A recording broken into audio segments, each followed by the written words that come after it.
সময় নবী বসে আছে, বানি তামুমের অনেকগুলো লোক এসেছে, আলীও আছে, ওমরও আছে, আবু বকরও আছে, সাহাবা কিরামদেরকে নিয়ে মশওয়ারা করতেছে যে অমুক জায়গার দায়িত্ব কাকে দেয়া যায়। ওমর বলে যে ইনাকে দেন, আলী বলে যে না উনাকে দেন, ও বলে যে না উনাকে দেন। যেমন আমরা সভা পাতলে কাক প্রেসিডেন্ট দেওয়া যায়, একটা মশওয়ারা হয় না, এমন ভাবে আলী বলে অমুককে দেন, ওমর বলে অমুককে দেন, আবু বকর বলে অমুককে দেন।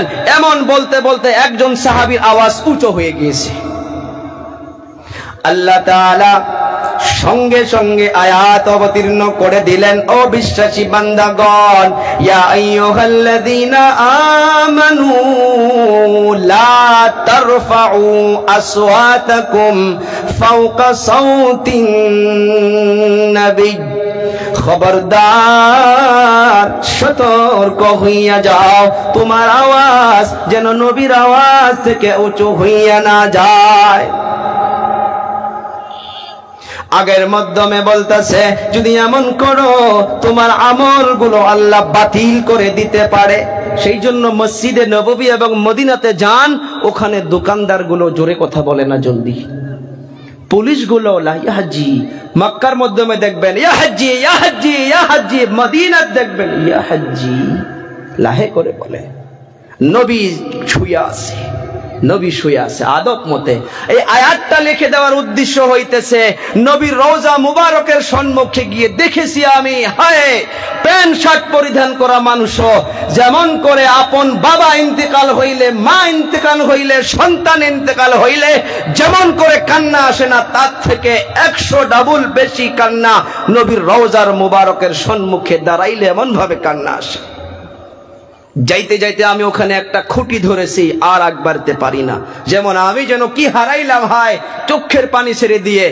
আল্লাহ জানে যে এখানেও এসে মানুষ হাউমাউ করে চিৎকার মেরে কান্না করবে, কারণ যার ভিতরে ঈমান আছে, নবীর মোহাব্বত আছে, সে ওখানে গিয়ে থাকতে পারবে না। সেই জন্য আয়াতটা ওখানে মানুষ লিখে রাখছে যে সতর্ক হইয়া যাও, এখানে নবীর সম্মুখে এসে যেন তোমার আওয়াজটাও, কান্নার আওয়াজটাও যেন উঁচু না হয়।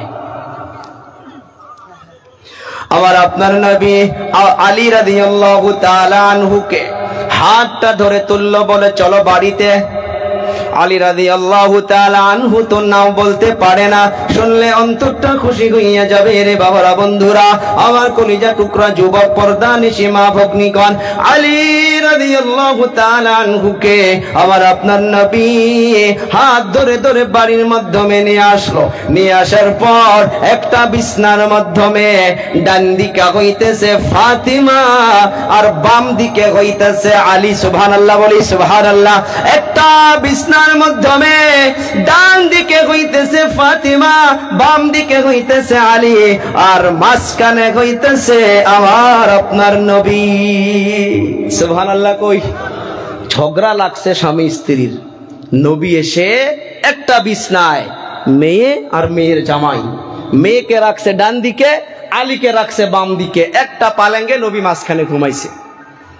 ঘুমায়া একবার আলীকে মজাক করে, আবার মেয়েকে মজাক করে বুঝায়, আবার আলীকে গল্প শোনায়, আবার মেয়েকেও গল্প শোনায়। মধুর মধুর গল্প শোনাইতে শোনাইতে দুজনার মুখে হাসি এনে দিয়ে নবী নবী নিজের মেয়ে এবং মেয়ের জামাইকে মিলাইয়া দিয়া চলে গেল। এর দ্বারা কি বুঝলাম? থানায় যাব না মেয়ের বাড়িতে গিয়ে সর্বপ্রথম দেওয়ানিগুলোকে না বলে মেয়ে এবং যার হাতে মেয়েটাকে তুলে দিছেন তাকে নিয়ে বসে আপন ছেলে বলে মনে করে তাকে বুঝান, দেখেন আপনাকে মানে কিনা। জিদ গুসা সবারে আছে, সেই জন্য ইসলামে বলছে যে গুসা জিদ হারাম, রাগ করবা বহুত কিছু হয়ে যাবে।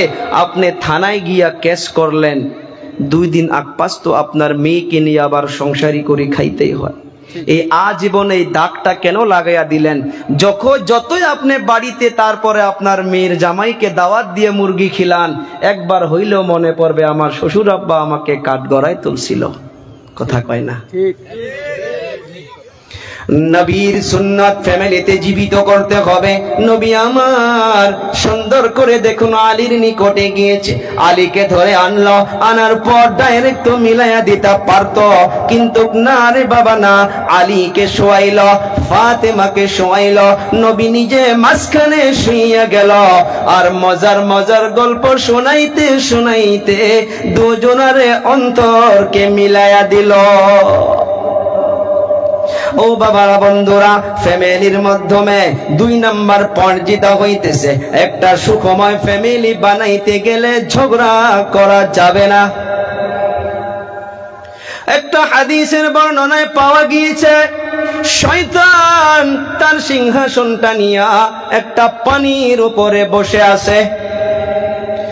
সে মেন যিনি, ওনার সিংহাসনটা একটা পানির উপরে নিয়ে বসে আছে। বসে থাকার পর সকালবেলা করে তার যেগুলো চেলা আছে, চেলাগুলোকে পাঠাইয়া দেয়, যাও কে কি কি করতে পারো করো। সন্ধ্যার সবাই ফিরে আসে।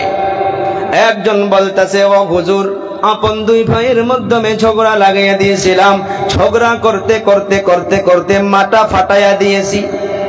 বলে তুমি বসো। আর একজন বলতেছে, ও হুজুর, অমুক গ্রামের মাধ্যমে মসজিদ কমিটি নিয়া, জলসার হিসাব পাতি নিয়া কমিটি মিটিং বসার পর ঝগড়া লেগে মারামারি লাগাইয়া দিয়েছি। বলে তুমিও বসো। এমন ভাবে সবার ডাটা নিতেছে আর বসবার কইতেছে। একজন লাস্টে লাহে লাহে আসলো যে, হুজুর, আমি তো অত বড় কাজ করতে পারিনি। বলে কি করেছ? বলে যে আমি কারাইখাওয়া গাঁয়ে একটা যুবক বাজারে দোকান করে, ওই যুবকটা সন্ধ্যার টাইম বাজার থেকে বাড়িতে আসছে। আসার পর ওনার স্ত্রীকে বলল যে আমাকে খানা খাইতে দাও। স্ত্রী খানা লাগাইয়া দিল। আমি শয়তান ওই যুবকের সঙ্গে খানায় বসে গিয়েছি, কারণ ও হাতও ভালো করে ধোয় নাই, দস্তরখানাও বিছায় নাই, আর বিসমিল্লাহ পড়ে নাই। একটা কথা শুনে রাখেন, বিসমিল্লাহ পড়ে যে খানা না খায়, ওই খানার সাথে শয়তান নিজেও খায়। নাউজুবিল্লাহ বলি, হ্যাঁ সহি রিওয়ায়াতের কথা। এই শয়তান বলতেছে, কারাইখাওয়া গাঁয়ের একজন যুবক বাজারের মাধ্যমে দোকান কর, সন্ধ্যার সময় বাড়িতে এসে গেল। আসার পর ওনার স্ত্রীকে বলতেছে, আমাকে খানা লাগাইয়া দাও, খানা খেতে দাও। সুন্দর করে দস্তরখানা লাগাইল না, এমনি বিছাইয়া দিল, এমনি বসে গেল। খানা খাইতে যে যুবকজন বসলো, এর সঙ্গে ওই শয়তানও বসে গেল। খানা খাওয়া শুরু করেছে। খানা মুখের মাধ্যমে দিয়ে দেখে সবজির মাধ্যমে ঝালাটা বেশি হইয়া গেছে। এই শয়তান যুবককে এমন ভাবে একটা চিমটা মারলো, এ যুবক, কিছু কস না কে, ক এত কষ্ট করে সুন্দর করে তুই কামাই করে মাছ মাংস বাড়িতে পাঠাস, আর তোর স্ত্রী খানা বানাইতে পারে না, তুই কিছু কস না কে? এই যুবক শয়তানের চিমটাটা খাওয়ার পর স্ত্রীকে ডাক দিয়ে বলতেছে, কে গো, কি রান্না করেছ? সবজির মাধ্যমে এত কেন ঝালা বেশি হয়েছে? স্ত্রী বলতেছে, আর কইন না, আপনার বাচ্চা এত জিদ করতেছিল, বাচ্চাকে দেখভাল করতে আমার খেয়ালই নাই, 2 বার আমি মরিচ দিয়ে ফেলাইছি। শয়তান আবার একটা চিমটা মারলো, যে যুবক, তুই আরো কিছু কস না কে? তখন যুবক আরো বলল যে, এগুলো কি তোমার মা বাবা আগে তোমাকে শিখায় নাই? দুনিয়ার জমিনে দেখবেন স্ত্রীদেরকে কত গালি দেন না কেন, জলদি গোসা করে না। যদি মা বাবার বাড়ির কোনো একটা খোঁটা দেন, তখন দেখবেন তাদের মাথা কিন্তু গরম হইয়া যায়। তখন শয়তান দেরি করলো না, ঠাস করে পিছন দিক দিয়া ঘুরে গিয়া ওই স্ত্রীকে একটা চিমটা মেরে বলে, তুই কিছু কস না কে, ক? তখন স্ত্রীও বলল যে, আপনি কি আগে আমাকে দেখা শুনে করে বিয়া করতে পারেন নাই? তর্ক হইতেছে না নাই? কথা কন, তর্ক হইতেছে না নাই? এই তর্কর মাঝখানে এই শয়তান এসে যুবককে বলে, তুই এখনো দেরি করতাছস, তোর সামনে তো পানির জগটা আছে, উঠায়া মার। এই যে মারপিট শুরু হইয়া গেল, মারপিট খাওয়ার পর রাগের মাধ্যমে 1 তালাক 2 তালাক একবারে 3 তালাক দিয়া তাকে বিদায় করে দিল। এতটুকু বলার পর মেন শয়তানটা তাকে ঘাড়ের মাধ্যমে তুলিয়া নিয়া নাচানাচি শুরু করলো। অন্য শয়তানগুলো বলে, ও হুজুর, আমরা এত বড় বড় কর্ম করলাম, এত বড় বড় কাজ করলাম, আমাদের পুরস্কার কই, আমাদের ইনাম কই, এ কেন এত বড় পুরস্কার পাইতেছে? তখন মেন যিনি শয়তান উনি বলতেছে, শোনো শোনো শোনো, এই দুনিয়ার জমিনে যে ফ্যামিলির মাধ্যমে স্বামী স্ত্রী মুহাব্বতে থাকে, ওই ফ্যামিলি গুলোর মাধ্যমে আল্লাহ তাআলা রহমত বরকত দিন রাত 24 ঘন্টা অবতীর্ণ হইতে থাকে। আর ওই ফ্যামিলি গুলোর উপরে আল্লাহ তাআলা রাজি খুশি হইয়া যায়। আর আমার শয়তানের কাজ হইতাছে, যার মাধ্যমে আল্লাহ তাআলা রাজি খুশি হয় তার মাধ্যমে আমি শয়তান সেটাকে নষ্ট করার চেষ্টা করি। আমি যে ফ্যামিলি গুলোর মাধ্যমে স্বামী স্ত্রী নারাজ হইয়া থাকে, আমি শয়তান খুশি হইয়া যায়। আপনাদেরকে প্রশ্ন করতে চাই রে বাবারা, বন্ধুরা, দাদাদের টেনশন নাই, দাদিদের টেনশন নাই, টেনশন হইতাছে আজকের জামানায় আমার মতো যুবকদের। আমরা আল্লাহকে রাজি খুশি করব নাকি শয়তানকে? আল্লাহকে। 4-5 জন খালি বলল। আমরা আল্লাহর খুশি চাই না শয়তানের খুশি চাই গো? আল্লাহর খুশি চাইলে ঝগড়া করা যাবে না। কারা কারা আজ থেকে স্বামী স্ত্রী ঝগড়া করব না? কি আল্লাহ, কি আল্লাহ, বহুত উঠায় নাই আল্লাহ, আল্লাহ বহুত গুলো উঠায় নাই। বাচ্চা, তুমি বিয়া করছো? ও হাত উঠাইছে, ও ঝগড়া, যাক নিয়ত করছে যে বিবাহ করার পর সেও ঝগড়া করব না। ঝগড়া করা যাবে না। দেখুন, আজকের তারিখে ঝগড়া হওয়ার মেইন আরেকটা মেইন কারণ হইতেছে, হুজুর কটা বাজে আসবো? আজকের তারিখে ফ্যামিলিতে ঝগড়া লাগার আরেকটা কারণ হইতেছে সন্দেহ বেমার। কথা কয় না যুবকগুলো? সন্দেহ, সন্দেহ। দেখি তোমার মোবাইল কাকে মেসেজ করছো, দেখি তোমার মেসেঞ্জারটা, রাত্র 2টা বাজায় অনলাইন দেখছি, দেখি কার সাথে। এই যে সন্দেহ চলতেছে, এই সন্দেহ নিয়া নিয়া সুন্দর সুন্দর ফ্যামিলি গুলো দুনিয়ার জমিনে জাহান্নামের টুকরা হইয়া যাইতেছে। কথা কোন ঠিক না বেটি? হ্যাঁ, যদি কোনো কিছু হইতেইছে, হয়ে আছে, তাহলে সেগুলো মুরব্বির মাধ্যম দিয়ে সমাধান করো। সন্দেহ করে থাকতে থাকতে থাকতে থাকতে ফ্যামিলিটা জাহান্নামের টুকরা হয়ে যাবে। এই সন্দেহ বেমারকে কেমন ভাবে দূর করবা? কোনো তাবিজ নাই, কবজ নাই, কোনো কিছুই নাই। একটাই তাবিজ রয়েছে, যে তাবিজটার নাম হইতেছে আমার আপনার নবীর সুন্নাত। আমার আপনার নবী, বিশ্ব নবী সাল্লাল্লাহু আলাইহি সাল্লাতু ওয়া সাল্লাম সকালবেলা যখন বাড়ির থেকে বাহির হইয়া যাইত, মা আয়েশাকে ডাকতো, ও হুমাইরা এদিকে আসো। মা আয়েশার উপাধি ছিল হুমাইরা। এর দ্বারা মুহাদ্দিসিনা কিরাম লিখেছে যে নিজের হাজবেন্ডে ওয়াইফকে, স্বামীয়ে স্ত্রীকে ভালো উপাধি দিয়ে ডাকাটাও সুন্নত। যুবকগুলো মনোযোগ দিবেন। এই যে আমরা মোবাইলে যে সেভ করি, মাই হার্ট, মাই জান, সেভ করে না? আপনারা বুঝবেন না, দাদারা এগুলো বুঝবেন না। মোবাইলে কি সেভ করে জানেন? আমার জান, আমার কলিজা। আমার জান, আমার কলিজা সেভ করতে পারবেন একজনের জন্য, তিনি হইতে হবে আপনার স্ত্রী। কথা কয় না গো? যদি বিবাহ হওয়ার আগে যদি আপনি এই গার্লফ্রেন্ডের জন্য মাই হার্ট লিখে রাখেন, এই মাই হার্ট লেখার সময় যেটা উংলি ব্যবহার করেছেন, আপনার উংলিটা যেমন করে জিনা করা গুনার মতো আপনার হাতের দ্বারা জিনার গুনাহ আল্লাহ তাআলা এখন থেকে লিখে দিবে। নাউজুবিল্লাহ, বাড়ির যা কমু। বিবাহর আগে যতদিন পর্যন্ত আপনি এমন ভাবে গার্লফ্রেন্ডের সঙ্গে আপনি ক্ষণে কথা পাতবেন, আপনার মুখের দ্বারা গুনাহ হবে। হ্যাঁ, আপনার স্ত্রীকে আপনি উপাধি দিয়া ডাকতে পারবেন, সুন্দর নাম দিয়া ডাকতে পারবেন। আমি বলতেছিলাম নবী আমার মা আয়েশাকে ডাকতেছে, রে হুমায়রা এদিকে আসো। আমার আপনার নবী সুন্দর করে যখন বাড়ির থেকে বাহির হইয়া যাইত, মা আয়েশাকে সুন্দর করে বলে ডাকায়া নেয়া নিকটে নেওয়ার পর পেশানির মাধ্যমে একটা চুমা দিয়েছে, একটা কিস দিয়েছে।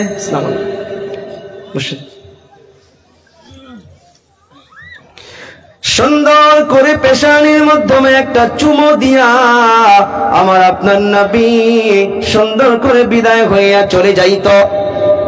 আবার কোন কোন জায়গায় লিখেছে নবী আমার সফর থেকে যখন বাড়িতে চলে আসতো, বাড়িতে আসার পর মা আয়েশাকে ডাকতো, হুমায়রা এদিকে আসো।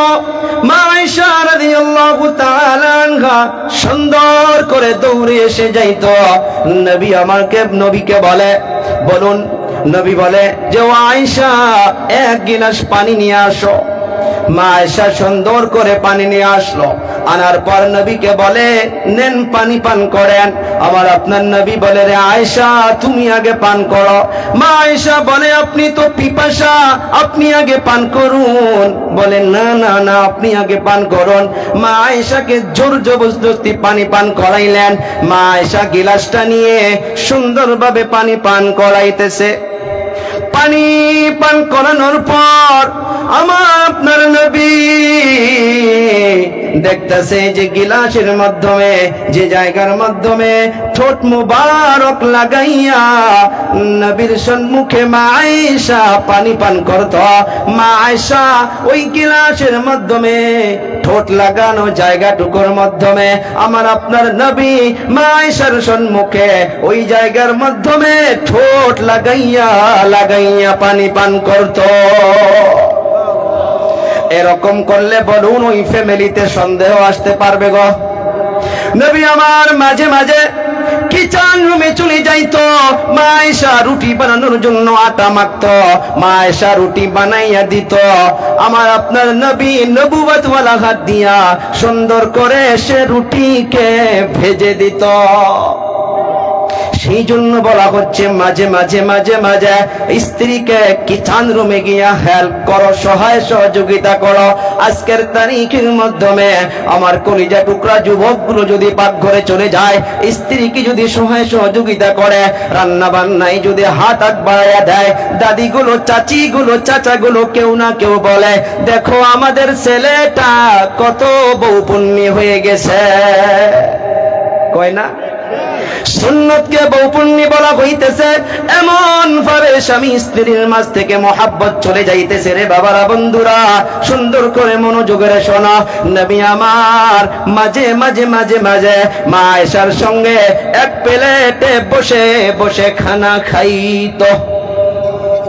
আজকের তারিখে পাবেন না, হা পাইতে পারেন, আগের দাদাগুলোকে পাইতে পারেন। আজকের তারিখে স্বামী স্ত্রী একসঙ্গে খানা খাই না। নবী আমার মা আয়েশার সঙ্গে একসঙ্গে খানা খাইতো। কিতাবের পৃষ্ঠায় পাওয়া যায় একদিন গোশের সবজি মা আয়েশা হাড্ডি চাবাইয়া চুচে চুচে দস্তরখানায় রাখতো। নবী আমার আয়েশা চাবানো হাড্ডিটা ওই দস্তরখান থেকে তুলে নিয়া আয়েশার সম্মুখে আবার চুচে চুচে খাইতো। বলুন এমন ভাবে যদি আমি আপনি সুন্নতকে ফ্যামিলিতে জিন্দা করতে পারি, ওই ফ্যামিলির মাধ্যমে কখনো ঝগড়া আসতে পারে না। তাছাড়া আমরা এমন একটা কাজ শুরু করছি, স্বামী স্ত্রী মোহাব্বতের তাবিজ 1102 টাকা, 501 টাকা তাবিজ ঝুলাইয়া ঝুলাইয়া এই আকীদাগুলোকে নষ্ট করে দিতেছে। আল্লাহর কসম খেয়ে বলতে পারি রে যুবক, স্বামী স্ত্রী কোনদিন তাবিজ দিয়া মিল মোহাব্বত হবে না। একটাই তাবিজ দিয়া হবে, সেটা হইতেছে দয়ার নবীর সুন্নাত। পারবো তো ইনশাআল্লাহ নাকি? অনেকগুলো এরকম রয়েছে তাবিজ যেগুলো নবীর সুন্নাত যদি আমি আপনি ফ্যামিলিতে যদি আমি আপনি জিন্দা করতে পারি, ওই ফ্যামিলিগুলো দেখবেন দুনিয়াতে জান্নাতের টুকরা হয়ে যাবে। আবার মা বোনদের কিছু কথা আছে, মা বোনগুলো তো ভাবলো যে খালি পুরুষদেরকেই বললো, মা বোনদের বেমারি দেখবেন, যদি আপনি বলেন যে আগামীকাল 10টা বাজায় তুমি রেডি হইও তো, অল্প গুয়াহাটিতে বেড়াইতে যাব। 10টা বাজায় বলছেন বাড়াইবার, সে বাড়াইতে বাড়াইতে যদি একটা না বাজায় পরে কই না আমার কথা কয় না। এই 3 ঘন্টা খালি সাজকাজি করব, হোয়াইট টোন পাউডার লাগাইলো, আবার কি কি ওই যে বাড়াইছে লাগাইতে লাগাইতে 3 ঘন্টা পার করে দিল। আপনি বলবেন কে গো হয় নাই, রন গল্প। আরে 10টা বাজার কথা কইছি, একটা করো না অল্প আধা ঘন্টা, আরো বলে আধা ঘন্টা। আবার রাত্রবেলা যখন বা দুপুর বেলা যখন নিজের স্বামী দোকান থেকে বাড়িতে আসতেছে, বাড়িতে আসার পর দেখে যে নিজের স্ত্রী বাড়িতে জিদা ফাটা কাপড় সেটা পরিধান করে আছে, মাথার মাধ্যমে ফাটা উন্না দিয়ে আছে, রান্না বান্না করেছে, হাতের মাধ্যমে কালি লেগে আছে। সুন্নত তো এইটা, মা আয়েশা বা অন্যান্য আজওয়াজে মুতাহহারাত গুলো এটা করেছিল। যেমন মা আয়েশার নিকটে আজকে রাত্রে নবী আসবে, মা আয়েশা সুন্দর টাইমে আসার কিছু আগেই সুন্দর করে মেসওয়াক করত, মেসওয়াক করে চুল সিধা করত, কাপড়ের মধ্যে যেটা ভালো কাপড় সেটা পরিধান করত, স্বামীর জন্য ইন্তজার করে আসিল। আজকে তারিখে উল্টা হইছে, সাজ কাজ করতেছে বাহিরে যাওয়ার জন্য, জবকে শরীয়ত বলতেছে রে মা তোমার সাজন কাসন white tone powder fair and lovely যত তোমার পারফিউম সব কিছু হইতেছে অনলি তোমার হাজবেন্ডের জন্য। তোমার আতর মাখা, তোমার পারফিউম ইউজ করা, তোমার হোয়াইট টোন পাউডার লাগানো এটা মানুষের জন্য নয়, এটা অনলি তোমার স্বামীর জন্য। যদি মা বোনগুলো সুন্দর করে স্বামীর জন্য সাজ কাজ করে, আপনি তো 5টা নতুন নাইটি এনে দিয়েছেন, আপনি সুন্দর করে 5 জোড়া চুড়িদার এনে দিয়েছেন, কিন্তু সেগুলো ভাঁজ করে শুকেছে রাখছে, যখন কোথায় যায় তখন হে পরিধান করে, বাড়িতে আপনার জন্য একদিনও ভালো কাপড় পরিধান করে না। এগুলো মা বোনদের বেমারি আছে না নাই? সেই জন্য মা বোনদেরকেও বলতেছি, মা আপনারা নিজের স্বামীর জন্য নিজেকে একদম খুবসুরত করে রাখুন, বিউটিফুল করে রাখুন। আর যে কয়েকটা কথা বললাম এগুলো আমরা সবাই মানার চেষ্টা করব। এর মাধ্যমে যদি কোনো দুঃখজনক, যদি কোনো কষ্টমূলক কথা আমার মুখের থেকে বাহির হয়ে গেছে, আমার কলিজা টুকরা যুবক, এই এলাকার বাবারা দাদারা, আপনারা কোনো কিছু মনে রাখবেন না। সম্মানীয় ওলামায়ে কেরাম, বিশেষ করে আজকের এই সবার সভাপতি সাহাব, আজকের এই সবার প্রধান অতিথি সাহাব, সবাইকে আমি আপনারা জানাবো যে আমি একজন মানুষ, হাদিস কোরআনের মাধ্যমে জবান থেকে যদি কোনো কিছু স্লিপ হইয়া থাকে আপনারা ধরিয়া দিবেন, ইনশাআল্লাহ আমি সুদরুনি করে নিব।